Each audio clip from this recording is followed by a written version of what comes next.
ढोलकपुर जंगल में बबली अपनी 2 बहुओं और अपनी बेटी के साथ रहती थी। बबली कबूतरी की बेटी लूसी बहुत ही घमंडी और चालबाज थी। पता नहीं माँ को टुनटुनी और भूरी भाभी में क्या नजर आया जो मेरे भाइयों की शादी इन दोनों गवारों से कर दी। मैं इन दोनों को इस घर से निकाल कर ही दम लूंगी। एक दिन लूसी अपनी माँ के पास रोती हुई गई। क्या हुआ लूसी, तू इस तरह क्यों रो रही है बेटा? माँ, अभी जब तुम मंदिर गई थी तब दोनों भाभियाँ तुम्हारी शिकायत कर रही थी। वो आपस में तुम्हारी बुराई कर रही थी माँ। अरे टुनटुनी और भूरी मेरी शिकायत क्यों करेंगी भला? मैं तो उनसे बहुत प्यार करती हूँ। माँ, तुमने उन दोनों को बहुत छूट दे रखा है। उन दोनों पर नकेल कसो। लेकिन बेटा वो दोनों भी गर्भवती हैं। मैं उनसे घर का काम भी तो नहीं करा सकती। क्यों माँ, वो गर्भवती है तो क्या हुआ? हमारी नौकरानियाँ भी तो गर्भवती होकर काम करती हैं। ठीक है लूसी, तू कहती है तो मैं आज ही सारे नौकरों को छुट्टी दे देती हूँ और उन्हें काम पर लगा देती हूँ। सबसे पहले बबली टुनटुनी के कमरे में जाती है। बड़ी बहू, तुम कब तक सोती रहोगी?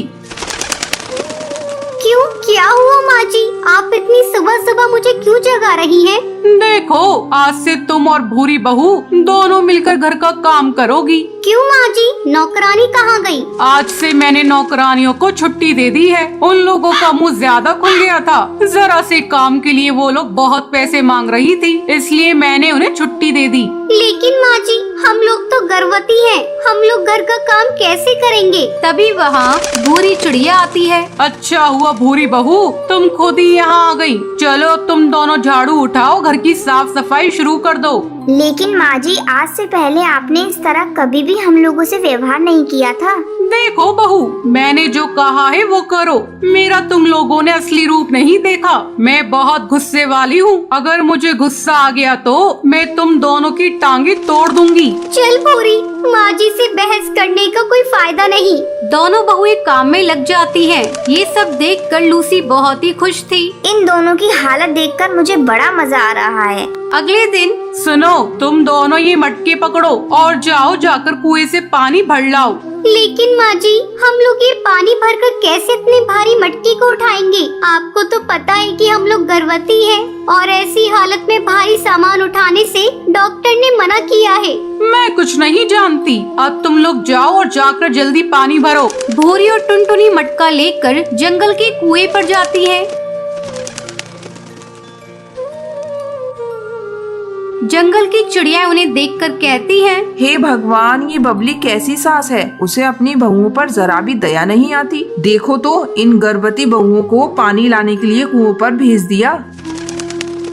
ला टुनटुनी बहू, मैं तेरा मटका भरकर घर तक पहुंचा देती हूँ। तुम दोनों की ऐसी हालत है कि इन भारी मटकों को उठाना तुम्हारे लिए खतरनाक हो सकता है।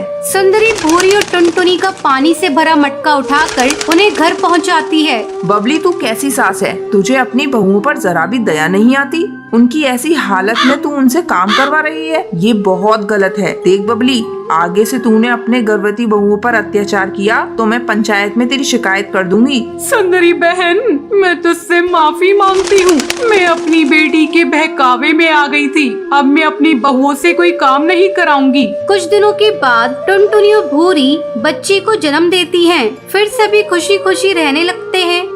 चंदनवन जंगल में कालू कौआ मुन्ना बास के यहाँ काम करता था। तभी एक दिन उसे फोन आता है। हेलो, क्या मेरी बात कालू कौए से हो रही है? जी, आप कौन? कालू कौए, मैं भरोसेमंद कंपनी से बोल रही हूँ। आपने हमारी कंपनी में जॉब के लिए इंटरव्यू दिया था। आप सिलेक्ट हो गए हैं, लेकिन आपको सुंदरवन जंगल शिफ्ट होना पड़ेगा और आपकी सैलरी पूरे 1 लाख रुपए महीना होगी। ये सुनकर कालू कौआ बहुत खुश हो जाता है और जॉब के लिए हाँ करके अपना सामान पैक करके अगले दिन सुंदरवन जंगल के एक घर में किराए के कमरे में रहने लगता है। तभी उसकी माँ सरला कौवी का फोन आता है। और बेटा कहाँ है? अभी तुझे कमरा मिला या नहीं? माँ, मुझे कमरा मिल गया। जो इस घर का मकान मालिक सोनू कबूतर था, उसे बहुत जल्दी थी यहाँ से दूसरे जंगल जाने के लिए, इसलिए मुझे कमरा जल्दी मिल गया। बेटा ये वही कमरा तो नहीं जिसके बारे में तूने बताया था।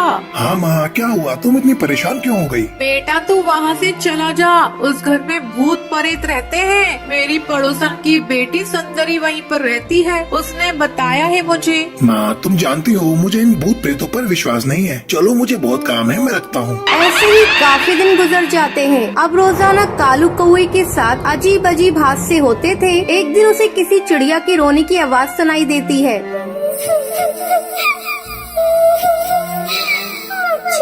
मुझे कोई बचाओ।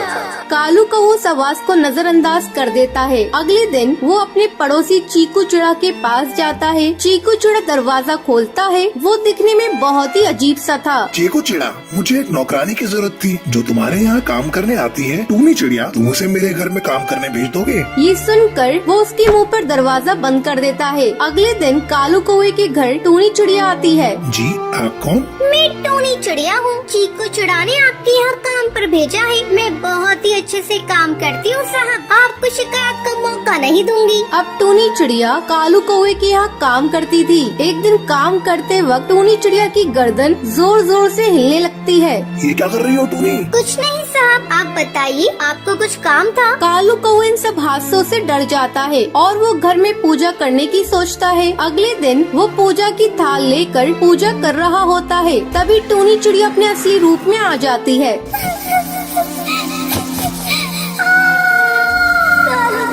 तू क्या कर रहा है? मैं कहती हूँ रुक जा, तुझे नजर नहीं आ रहा? मुझे तकलीफ हो रही है, मेरा पूरा बदन जल रहा है। मैं कहती हूँ रुक जा, वरना इसका अंजाम बहुत बुरा होगा। ये देखकर कालू कौवा डर के मारे घर से बाहर भागता है और अपने पड़ोसी चीकू चिड़ा के घर जाता है। चीकू चिड़ा, जल्दी बाहर आओ। तुम्हें पता है टूनी चिड़िया नौकरानी नहीं, वो एक चिड़िया की आत्मा है। मैं जानता हूँ, क्योंकि वो मेरी ही बीवी टूनी चिड़िया है। मैंने उसे तुझे मारने के लिए भेजा था।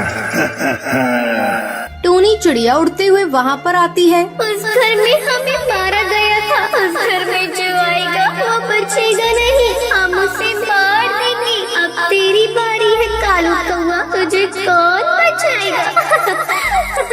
कालू कौवा ये सब देखकर बहुत डर जाता है और जल्दी से उड़ता हुआ अपने घर से गुलाब जल उनके ऊपर डालता है। ये क्या कर दिया? हमारा शरीर जल रहा है, हम तुम्हारे करीब नहीं आ सकते। चीकू चिड़ा, बचाओ मुझे।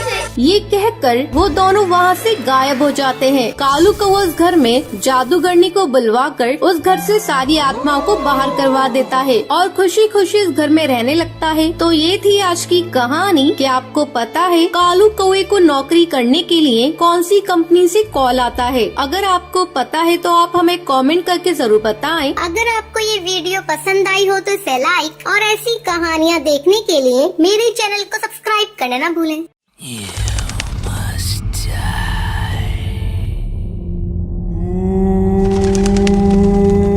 सुंदरवन जंगल में पीपल का पेड़ था। उस पेड़ के नीचे एक बहुत ही पुराना झूला था। कोई भी इस झूले के पास नहीं जाता था। जंगल के परिंदों का यही मानना था उस झूले पे एक चुड़ैल रहती है जिसका नाम सुंदरी था। उसी पेड़ के पास एक और पेड़ था जिस पर टूनी और टुन्नू अपनी बेटी टुनटुनी के साथ रहते थे। एक दिन टूनी टुन्नू से कहती है, सुनिए जी, मैं सोच रही थी हम अपनी बेटी टुनटुनी की शादी कर देते हैं। आपको तो पता है ना जंगल में कितने हादसे हो गए हैं। वो सुंदरी चुड़ैल चिड़ियों को मार देती है, इसलिए मैं चाहती हूँ हमारी बेटी अपनी घर की हो जाए। टुन्नू टूनी से कहता है, टूनी तुम बिना वजह परेशान हो रही हो, ऐसा कुछ भी नहीं है। लेकिन टूनी टुन्नू की सुनती नहीं है। वो टुनटुनी की शादी मोंटू कबूतर के साथ करवा देती है। टुनटुनी मोंटू के साथ खुश रहती है। एक दिन टुनटुनी अपनी माँ से मिलने के लिए घर जाती है। टूनी टुनटुनी से कहती है, बेटा आज तुम और दामाद जी यहीं रुक जाओ, कल सुबह वापस चले जाना। काफी रात हो गई है, तुम जंगल का माहौल जानती तो हो ना। टुनटुनी टूनी से कहती है, जी माँ मैं जानती हूँ। फिर मोंटू और टुनटुनी रात में सो रहे होते हैं। तभी अचानक से टुनटुनी की आँख खुल जाती है। उसे झूले के पास से सुंदरी चुड़ैल की आवाज सुनाई देती है। अरे ओ टुनटुनी, आजा मेरी बच्ची, मैं तुझे झूला झूलाऊंगी। आ मेरे पास आजा। टुनटुनी मोंटू को जगाने की कोशिश करती है। वो मोंटू से कहती है, मोंटू जल्दी उठो, सामने झूले पर कोई है, वो मुझे बुला रही है। मोंटू टुनटुनी से कहता है। टुनटुनी सो जाओ, काफी रात हो गई है और मुझे भी सोने दो। वही सुंदरी झूला झूलते हुए हंस रही होती है। जैसे ही टुनटुनी से खिड़की में से देखती है, वो गायब हो जाती है। फिर टुनटुनी से देखने के लिए पीपल के पेड़ के नीचे लगे हुए झूले के पास जाती है, मगर उसे कोई नजर नहीं आता है। यहाँ तो कोई नहीं है, लगता है मेरा वहम होगा। चलो आई हूँ तो आज झूले पर झूल कर देख लूँ। माँ ने कभी इस झूले पर बैठने नहीं दिया, बचपन से मैं इस झूले पर झूलना चाहती थी। टुनटुनी उस झूले पर बैठकर गाना गाने लगती है। ये रातें, ये मौसम, नदी का किनारा, ये चंचल हवा। ये रातें, ये मौसम, नदी का किनारा, ये चंचल हवा। कहा दो दिलों ने कि मिलकर कभी ना होंगे जुदा। अरे वाह, मजा आ गया। चलो अब मैं चलती हूँ, मोंटू मेरा इंतजार कर रहा होगा। तभी चुड़ैल सुंदरी वहाँ पर आ जाती है और टुनटुनी को झूले से उतरने नहीं देती है। नहीं टुनटुनी, अब तू इस झूले से कभी नहीं उतर पाएगी। हा हा हा हा।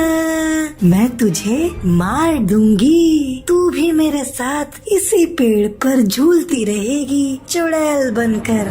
टुनटुनी ये सुनकर डर जाती है और चिल्लाती है, मोंटू, माँ, बचाओ मुझे उल्टे पैर वाली चुड़ैल से। टुनटुनी की आवाज सुनकर मोंटू कबूतर, टूनी और टुन्नू जाग जाते हैं और वो टुनटुनी के पास भागते हुए जाते हैं। और मोंटू कबूतर सुंदरी चुड़ैल से कहता है, ए चुड़ैल, छोड़ मेरी बीवी को, वरना मैं तुझे मार दूंगा, समझी?